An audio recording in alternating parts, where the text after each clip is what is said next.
Are you guys tired of best baits for each month videos?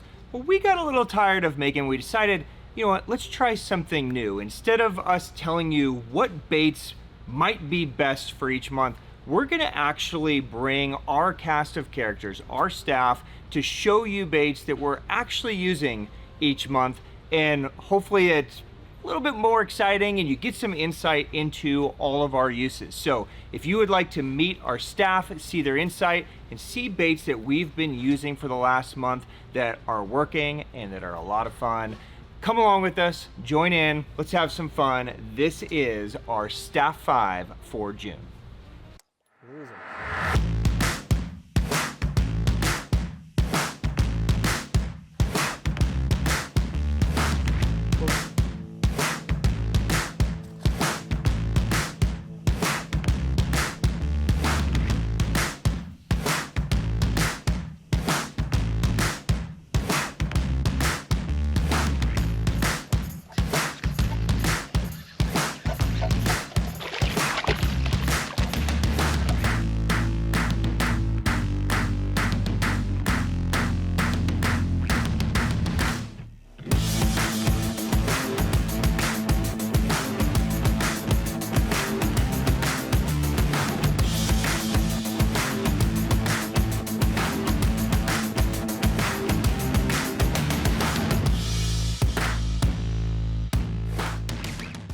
Welcome back, my friends. So I am going to start this off number one position, of course. Right? So this last month has been kind of a crazy month for me, a lot of travels, but I did get a couple of epic fishing days in, both from boat and shore. And a bait that was critical for me is one of my favorite baits to throw.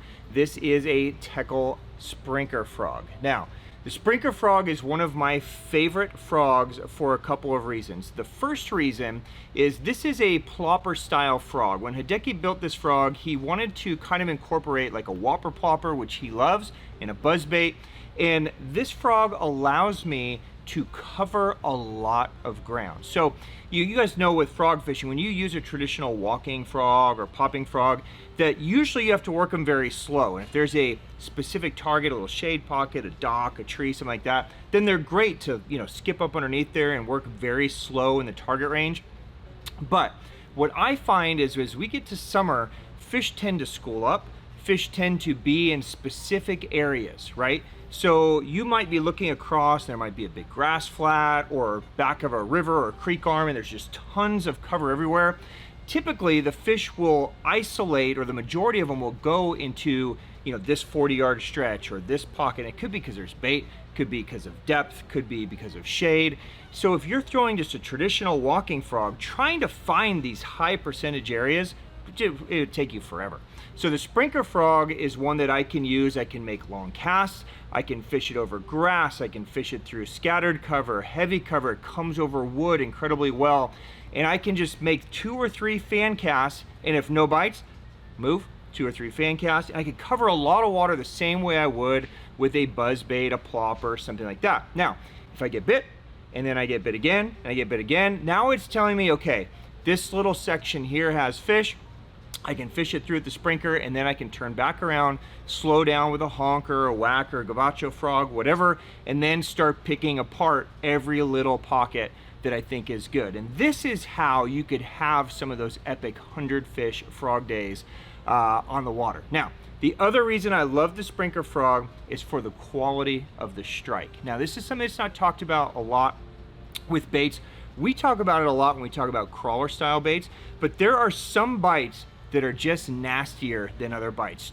Typical frog bites a lot of times are just kind of a, you know, just kind of a suck or like a bloop, right? But with a Sprinker, this thing is moving so quickly that the fish use their high burst to attack it. So it's almost always a BOOM or a pop or just something almost heart-stopping, and it's super epic almost every time. So it's just a lot more fun to use. It's an easy frog to use. All you have to do is be able to cast well. And it comes over cover, you just wind it, and it does all the work for you. Now, if I have time, Jeff, 2 quick little tricks on this. Okay. Teckel builds their frogs in a different way than most companies, okay? These frogs are built for real frog fishermen. So when you get a bite, when it boom and it gets it, you almost have to give it like a 2-second count. 1, 2, swing, right? The reason for that is when the fish eat this, they need to kind of turn away and let that frog get into their crusher, and then you swing. When you swing, that hook is going to twist out, and almost always they're going to be hooked like this. Now, here's my tip.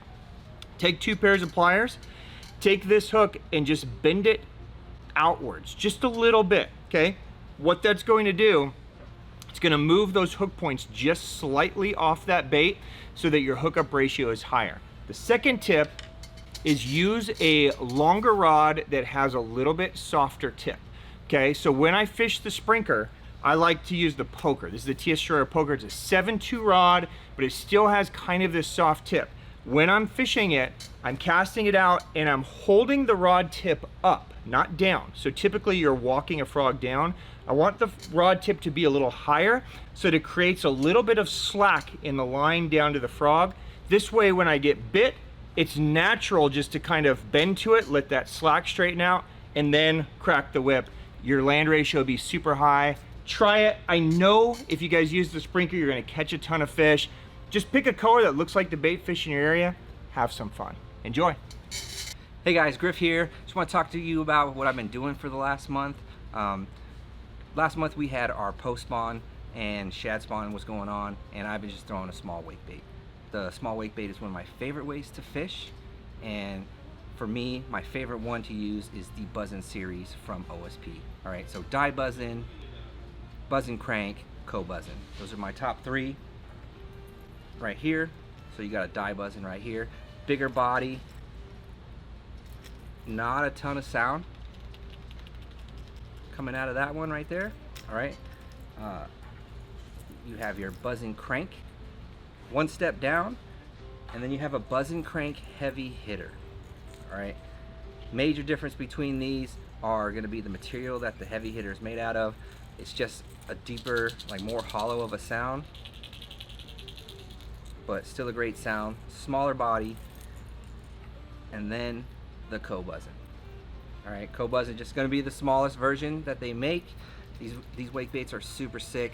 I like them because we have an opportunity here to catch a bunch of species of predator fish. We have white bass, we have stripers, we have largemouth, smallmouth. Everything comes out this time of year, and they love to chase bait. After all the shad spawn is done, I can cast them out. I love to burn the wake bait. It burns really, really well. I can fish it as fast as I want to. I never have to slow it down, and it doesn't die. I can burn it. It stays on the top of the surface, or maybe just below the surface. It creates an amazing wake, and these fish are coming up. They're chasing it. They're eating it up. All right. So that's my choices for last month, the wake bait. And the reason why I like this wake bait is because, one, because of the fact that it doesn't dive down. I can keep it on top of the surface, and the sound. All right, it's more of a natural sound coming out of these. Even on the heavy hitters, I mean, it still has like that. You can tell there's a smaller BB in there, and it's knocking louder, but it's still giving you a pretty natural sound. And the sounds they're loud. Fish can hear them. I've been fishing them in like 100 feet of water over structure, and they're coming from the depths, whether they're suspended or they're sitting on the bottom. They're coming to investigate, and when they see this thing scurrying across the top of the water, they're eating it. And when they eat it hard. So normally when I go out, I have all 3 tied on. Depending on the time of the year, the later in the summer, the bigger I go. But right now, the shad had just spawned. You know, the shad are very small, so they're chasing small bait. So I'm going to, you know, match the hatch pretty much with these things. You have all 3 size choices. I mean, even the biggest one is not giant, so they'll eat this if they're trying to eat like the full-size shad, the spawning shad. And I'm going to throw them when I start catching multiple fish on one. That's the one I'm probably going to stick to for the day. And the crazy part is every day it changes for us. So you have to have them all on deck, or at least baits of different sizes. So there you go. All right, guys, give these baits a shot. These baits are fishable anywhere, any kind of water, a pond, a river, a lake. stream, anywhere you go, these baits will catch fish. All right, they've been working everywhere for me. I fish from the bank, I fish from a boat, I fish from the kayak. I throw them all the time. So there you go. What is up, fishing fam? It's your boy Luis, or that boy Segoy on the gram. Today I'm going to be talking about my choice for the last month. I picked the Grass Piece by Bass Puzzle, and a lot of you are familiar with this. Every time we get them in, they fly off the shelves. We got them in our colors a couple times. Those go too. This is a smaller bladed jig from Japan.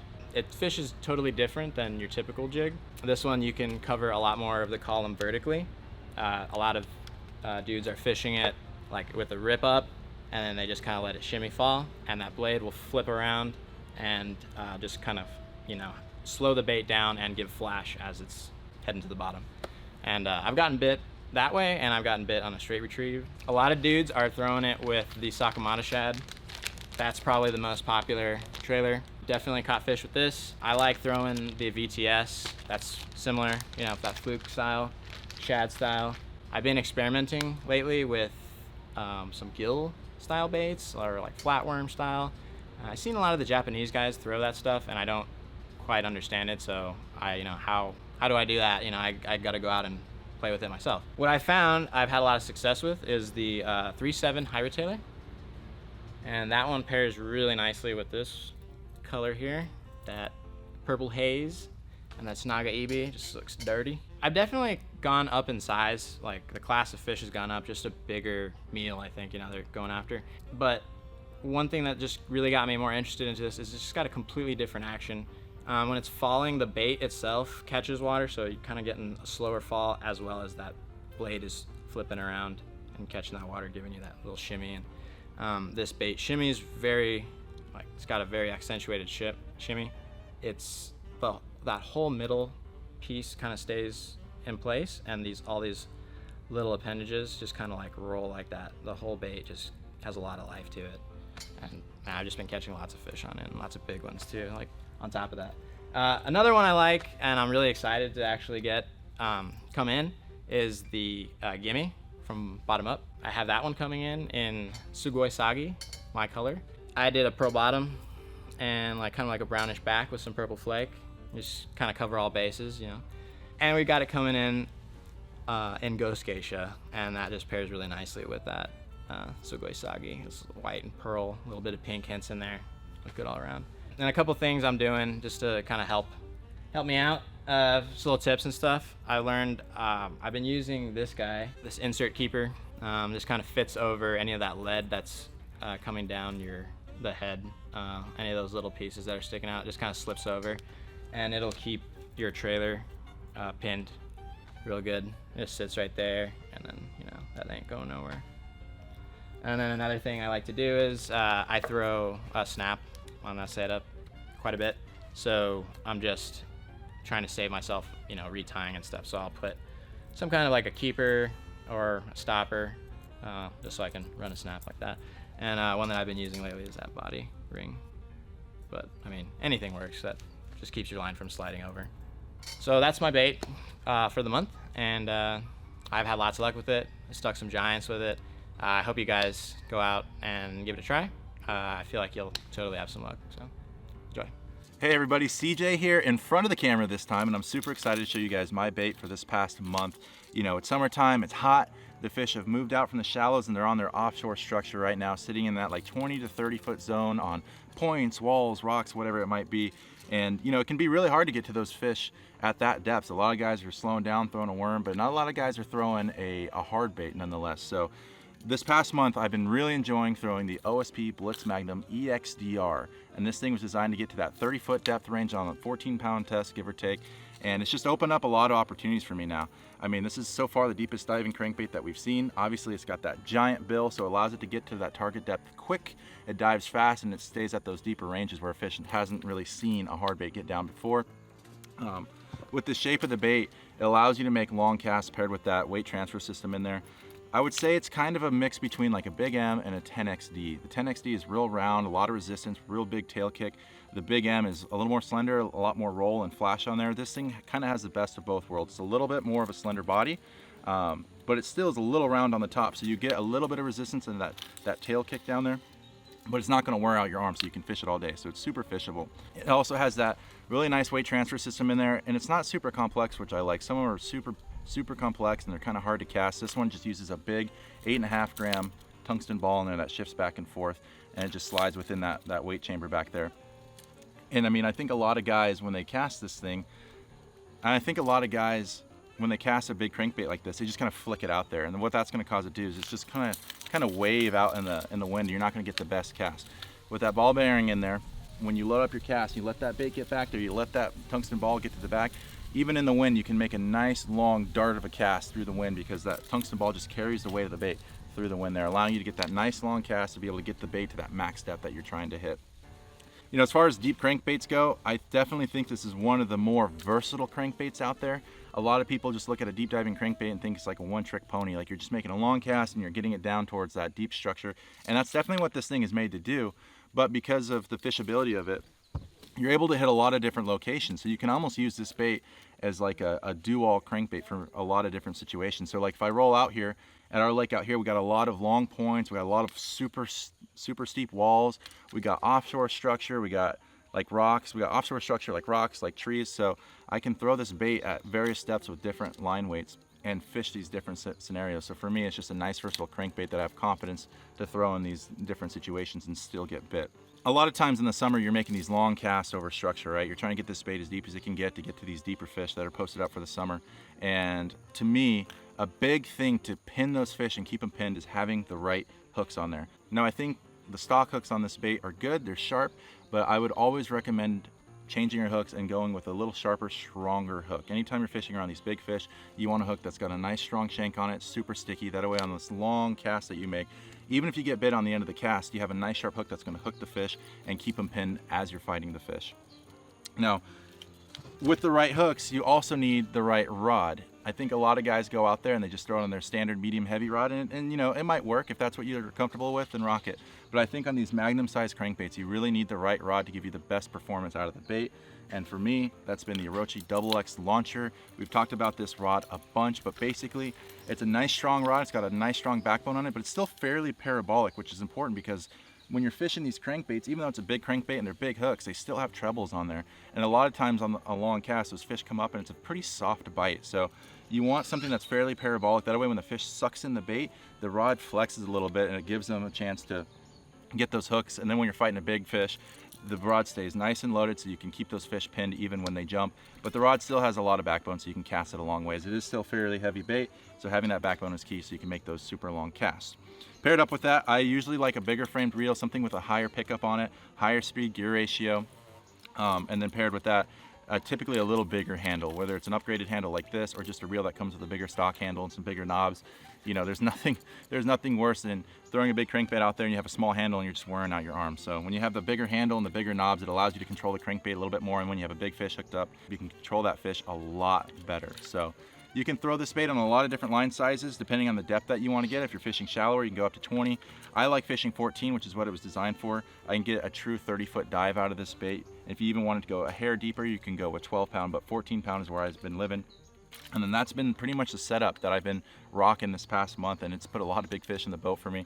Since this bait came out, it's just been an absolute workhorse of a crankbait, and it just gives me the ability to fish that crankbait a little bit deeper where a lot of guys aren't getting a hard bait, and it's just a killer for this time of year. So I hope you guys give this bait a try, and I hope it puts some big fish in the boat for you as well.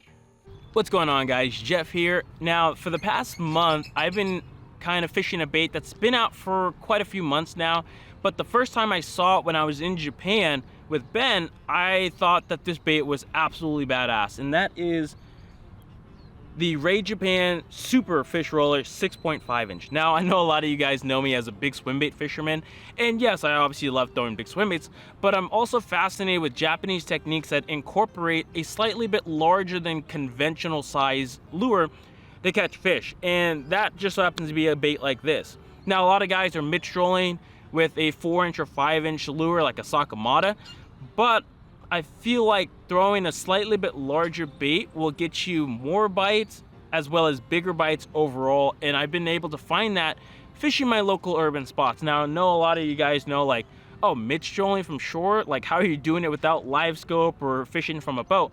Well, seeing guys in Japan mid-strolling from the shore kind of gave me a lot of motivation to try it back here and see if it actually works. And surprisingly, it worked. It has worked really, really well for me. Now, when it comes down to urban fishing here in Arizona, a lot of my ponds don't get that deep. A huge proponent for me is fishing with a lighter jig head. Now, the normal size jig head is like a 3.5, 4.3, 5.5.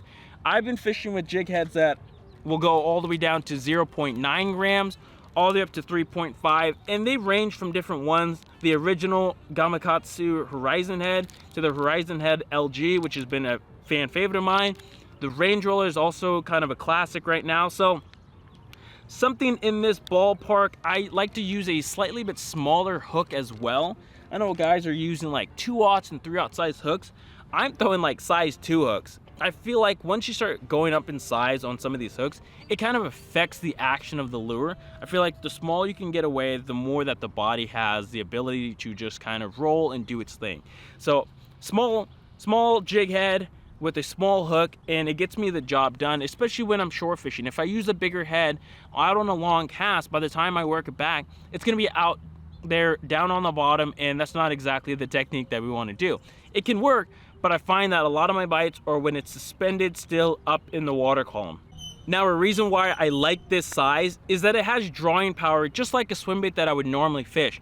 Once you go up to a bait of this size, you're gonna be able to draw fish from certain different types of cover that are gonna come and see the bait, and with the rolling action that this bait gives, which is extremely effortless, those fish are gonna come investigate it and they're gonna absolutely smoke it. And all different size fish, from pound fish all the way up to 4 or 5 pound fish from shore, they're gonna come and absolutely smoke this thing. A lot of guys are kind of intimidated by that bigger size, but trust me, the bait is super flexible, so it collapses on itself. So if a fish comes up and eats it, the bait folds in on itself and you get them hooked almost every single time. Have I missed some bites? Obviously, but those are from fish that I don't care that much about, like half pounders.